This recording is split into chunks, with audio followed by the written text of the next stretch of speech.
Excel Techno school, Guruvayanakere, Venur. Admission open now. Supreme court ಒಂದು ಆದೇಶ ಕೊಡುತ್ತೆ ಸಭಾಧ್ಯಕ್ಷರೇ.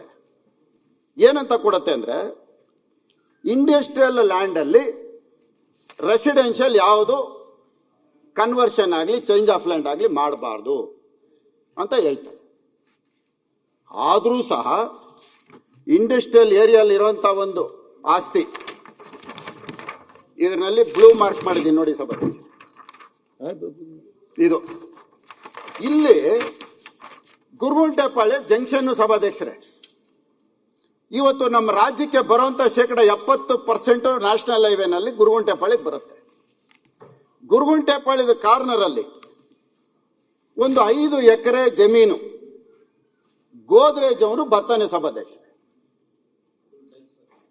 ಅದು ಒಂದು ಇಂಡಸ್ಟ್ರಿಯಲ್ ಫ್ಯಾಕ್ಟ್ರಿ ಕೊಟ್ಟಾಗ ನಾನೊಂದು ಪತ್ರ ಬರೀತೇನೆ, ಈ ಕಡೆ ಡಿಫೆನ್ಸ್ ಲ್ಯಾಂಡ್ ಇದೆ, ಈ ಕಡೆ ನಮಗೆ ಅಂಡರ್ ಪಾಸಿಂಗ್ ಜಾಗ ಇದೆ, ಫೇಸ್ 3 ಮೆಟ್ರೋ ಬರ್ತಾ ಇದೆ, ಹಾಗಾಗಿ ಇದನ್ನ ಪ್ಲಾನ್ ಸ್ಯಾಂಕ್ಷನ್ ಕೊಡಬೇಡಿ, ನಮ್ಮ ಎಲ್ಲ ಡ್ರಾಯಿಂಗ್ಗಳನ್ನ ಚೆಕ್ ಮಾಡಿ, ನಮ್ಗೆಲ್ಲೂ ತೊಂದರೆ ಇಲ್ಲ ಅಂದ್ರೆ ನೀವು ಪ್ಲಾನ್ ಸ್ಯಾಂಕ್ಷನ್ ಮಾಡಿ ಅಂತ ಕೊಡ್ತೇನೆ. ಆದರೂ ಸಹ ನನ್ನ ಲೆಟರ್ನ ನಾನು ನೇರವಾಗಿ ಉಪಮುಖ್ಯಮಂತ್ರಿಗಳಿಗೆ ಬರೆದಿದ್ದೀನಿ, ಆಯುಕ್ತರಿಗೆ ಬರೆದಿದ್ದೀನಿ, ಮುಖ್ಯ ಆಯುಕ್ತರಿಗೂ ಬರೆದಿದ್ದೀನಿ. ಆದರೆ ನನ್ನ ಲೆಟ್ರ್ ಎಲ್ಲೋಯ್ತೋ ಗೊತ್ತಿಲ್ಲ ಸಭಾಧ್ಯಕ್ಷ. ನೋಡಿದ್ರೆ ಪ್ಲಾನೇ ಸ್ಯಾಂಕ್ಷನ್ ಆಗ್ಬಿಟ್ಟಿದೆ. ಮೊನ್ನೆ ಕರ್ಕೊಂಡೋದ ಮೆಟ್ರೋ ಅವ್ರನ್ನ, ಬಂದ್ರಪ್ಪ ನಮ್ಮ ರಾಜರಾಜ ವಿಧಾನಸಭಾ ಪಕ್ಷದಲ್ಲಿ ಎಷ್ಟು ಸ್ಟೇಷನ್ ನೋಡ್ಬೇಕು ನಾನು ಅಂತ. ಯಾತಕ್ಕೆ ನಾನು ಅದನ್ನು ಮಾಡಿದೆ ಅಂದ್ರೆ, ಅಂದಿನ ಮುಖ್ಯಮಂತ್ರಿ ಬಸವರಾಜ ಬೊಮ್ಮಾಯಿ ಅವರ ಅವಧಿನಲ್ಲಿ ಫೇಸ್ 3 ಮೆಟ್ರೋ ಸ್ಯಾಂಕ್ಷನ್ ಆಗಿತ್ತು. ತಮ್ಮ ಗಮನಕ್ಕಿರಲಿ. ಆ ಮೆಟ್ರೋ ಫೇಸ್ 3 ನಲ್ಲಿ ಈ ಜಾಗನೂ ಸಹ ಸ್ಟೇಷನ್ಗೆ ಮಾರ್ಕ್ ಆಗಿದೆ.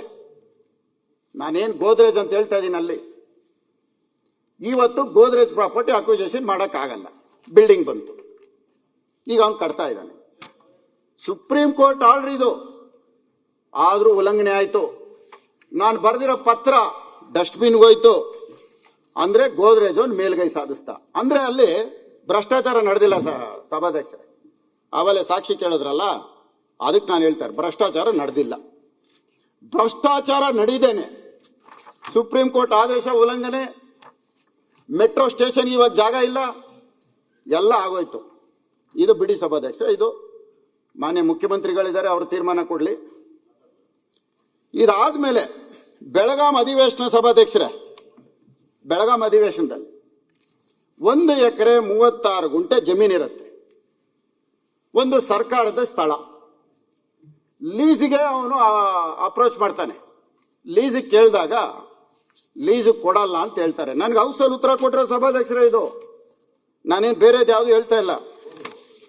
ಇದರಲ್ಲಿ ಏನು ಹೇಳ್ತಾರೆ, ಆವತ್ತಿನ ರಾಮಲಿಂಗಾರೆಡ್ಡಿ ಮುಜರಾಯಿ ಅವ್ರು ಹೇಳಿರೋದು ದಾಖಲೆ ಇದು. ತಮ್ಗೆ ಹೇಳಿರೋದು ಸಭಾಧ್ಯಕ್ಷರೇ, ಇದು ನನಗಲ್ಲ, ತಮ್ಮ ಪೀಠಕ್ಕೆ ಹೇಳಿರೋದು. ಅದನ್ನೇನು ತೀರ್ಮಾನ ತಗೊಳ್ಳಿ, ತಮ್ಮ ಪೀಠಕ್ಕೆ ಸುಳ್ಳು ಹೇಳಿರೋದು ಇದು. ಯಾಕಂದ್ರೆ ಭ್ರಷ್ಟಾಚಾರ ನಡೆದಿಲ್ಲ. ಮಾನ್ಯ ಅಧ್ಯಕ್ಷರೇ, ಇದು ಮುಜರಾಯಿ ದೇವಸ್ಥಾನದ ಮುಜರಾಯಿ ಇಲಾಖೆಗೆ ಸಲ್ಲುತ್ತದೆ ಹೊರತು ಬೇರೆ ಯಾವುದಕ್ಕೂ ಕೊಡುವುದಿಲ್ಲ, ನಾವು ತೆಗೆದುಕೊಳ್ಳುತ್ತೇವೆ. ಇದು ತಮಗೆ ಹೇಳಿರೋದು, ಸಭಾಧ್ಯಕ್ಷರಂತ ಹೇಳಿರೋದು, ಇದು ದಾಖಲೆ. ಇದು ಆಗಿದ್ದ ತಕ್ಷಣ ಇದನ್ನ ಲೀಸು ಕೊಡ್ತಾರೆ. ಲೀಸು ಕೊಡೋಕೆ ಮುಂಚಿತವಾಗಿ ಇದೇ ವ್ಯಕ್ತಿ ಹಿಂದೆ ಲೀಸಿಗೆ ತಗೊಂಡು ಬಾಡಿಗೆ ಕೊಟ್ಟಿಲ್ಲ ಅಂತೇಳಿ DC ಅದನ್ನ ಮುಟ್ಗೋಲು ಹಾಕೋಬೇಕು ಅಂತಾರೆ. ಆವತ್ತು ಇದೇ ಸಭೆಯಲ್ಲಿ 190-200 ಕೋಟಿ ರೂಪಾಯಿ ಬೆಲೆ ಬಾಳುವಂತ ಆಸ್ತಿ ಇದು, ಕೊಡಕ್ ಬರಲ್ಲ ಅಂತ ಹೇಳ್ತಾರೆ. ಹೌಸಲ್ಲಿ ಕೊಟ್ಟಿರೋ ಉತ್ತರ ಬೆಳಗಾಂ ಅಧಿವೇಶನ, ಅಲ್ಲಿ ಕೊಟ್ಟಿರೋದು 13-12-23 ಕೊಟ್ಟಿರೋದು. 1 ವರ್ಷದಲ್ಲೇ ಲೀಸ್ ಕೊಟ್ಬಿಟ್ರು 30 ವರ್ಷ. ದುರಂತ ಏನ್ ಗೊತ್ತಾ ಸಭಾಧ್ಯಕ್ಷರೇ, ಆ ಜಾಗದ 100 ಮೀಟರ್ 1.25 ಎಕರೆ ಜಾಗ ಇಟ್ಕೊಂಡು ಪಕ್ಕದಲ್ಲಿ 45,000 ಸ್ಕ್ವೇರ್ ಫೀಟ್ ಅಕ್ವಿಜೇಷನ್ ಮಾಡ್ತಾ ಇದ್ದಾರೆ.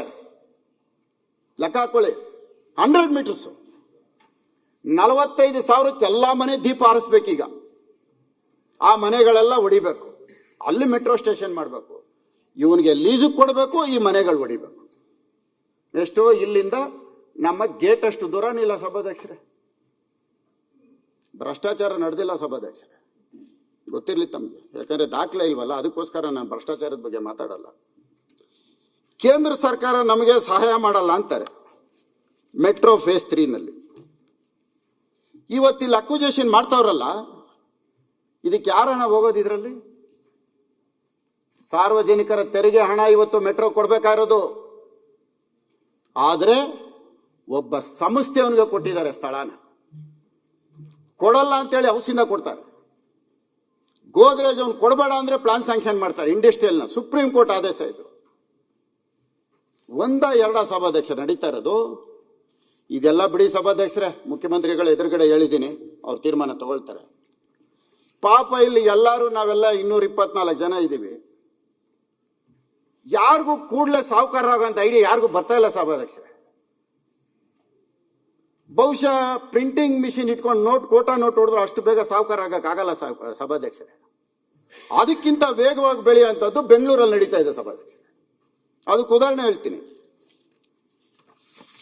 ಒಂದು 160 ಕಿಲೋಮೀಟರ್ ರಾಜಕಾಲುವೆ ಪಕ್ಕದಲ್ಲಿ ಬಫರ್ ಝೋನಲ್ಲಿ ರೋಡ್ ಮಾಡೋದು ನಡೀತಾ ಇದೆ. ರಾಜಕಾಲುವೆ ಪಕ್ಕದಲ್ಲಿ ಎಷ್ಟು ಗೊತ್ತಾ ರೋಡ್ ಬಿಡ್ತು ಸಭಾಧ್ಯಕ್ಷರೇ? ಯಾವತ್ತನ್ನ ನೋಡಿದ್ದೀರಾ? ರಾಜಕಾಲುವೆ ಪಕ್ಕದಲ್ಲಿ 30 ಮೀಟ್ರು ಸೆಂಟರ್ ಪಾಯಿಂಟಿಂದ ಆ ಕಡೆ 30 ಮೀಟ್ರು. ಉದ್ದೇಶ ಏನು ಗೊತ್ತಾ ಸಭಾಧ್ಯಕ್ಷರೇ? ರಾಜಕಾಲುವೆ ಪಕ್ಕದಲ್ಲಿರೋ ಜಮೀನು 2.5 ಇಂದ 3 ಕೋಟಿ ಸಭಾಧ್ಯಕ್ಷರೇ. ರಸ್ತೆ ಇಲ್ಲ, ಅದಕ್ಕೆ ರಸ್ತೆನೇ ಇಲ್ಲ. ಈಗ 30 ಮೀಟರ್ ರೋಡ್ ಮಾಡಿದ್ರೆ 3 ಕೋಟಿ ರೂಪಾಯಿ ಜಮೀನು ಎಷ್ಟಕ್ಕೆ ಬೆಲೆ ಬಾಳೋದು ಗೊತ್ತಾ ಸಭಾಧ್ಯಕ್ಷರೇ? ಕೂಡಲೇ 43,560 ಅಡಿ ಒಂದು ಎಕರೆಗೆ. ಅಣ್ಣ ಸೂಕ್ಷ್ಮ ಗಮನಿಸ್ಬೇಕು. 1 ಎಕರೆಗೆ 43,560 ಅಡಿ ಇಂಟು 3 1,30,30,680 ಅಡಿ ಆಗತ್ತೆ. ಪ್ರೀಮಿಯಂ ಎಫ್ಐಆರ್ ಬೇರೆ ತಂದಿದೆ ಸರ್ಕಾರ. ಏನೋ ಅದು ನ್ಯಾಯಾಲಯದಲ್ಲಿ ತಡೆಯಾಜ್ಞೆ ಇದೆ ಅಂತ ಹೇಳ್ತಾ ಇದ್ದಾರೆ. Premium FIR 40%. ಆ 40% ಪ್ಲಸ್ TDR 20%. 40%ಗೆ ಎಷ್ಟಾಗತ್ತೆ ಅಂದರೆ 1,82,952 ಸ್ಕ್ವೇರ್ ಫೀಟ್ ಆಗತ್ತೆ. 40% ಆ್ಯಡ್ ಮಾಡಿದ್ರೆ, ಆ 40%ಗೆ TDR 20% ಆ್ಯಡ್ ಮಾಡಿದ್ರೆ 2,19,542 ಸ್ಕ್ವೇರ್ ಫೀಟ್ ಆಗತ್ತೆ. 1 ಎಕರೆ ಲ್ಯಾಂಡು ರಾಜಕಾಲುವೆ ಪಕ್ಕದಲ್ಲಿರೋದಕ್ಕೆ ಪ್ಲಾನ್ ಸ್ಯಾಂಕ್ಷನ್ ಆಗತ್ತೆ. 30 ಮೀಟರ್ ರೋಡ್ ತೋರಿಸಿದ್ರೆ. ಈಗ ಪ್ಲಾನ್ ಸ್ಯಾಂಕ್ಷನ್ ಆಗೋಯ್ತು. ಅಲ್ಲಿ ಬರ್ತಾರೆ ಬಿಲ್ಡರ್ಗಳು. ಬಿಲ್ಡರ್ ಅಲ್ಲೇ ಕ್ಯೂ ಅಲ್ಲಿ ನಿಂತಿದ್ದಾರೆ ರಾಜಕಾಲುವೆ ಪಕ್ಕದಲ್ಲಿ ಜಮೀನು ತಗೊಳಕ್ಕೆ. ನ್ಯೂಸ್ ಫಸ್ಟ್ ನಿರ್ಭೀತಿಯಿಂದ ನಿಮ್ಮ ಪರವಾಗಿ.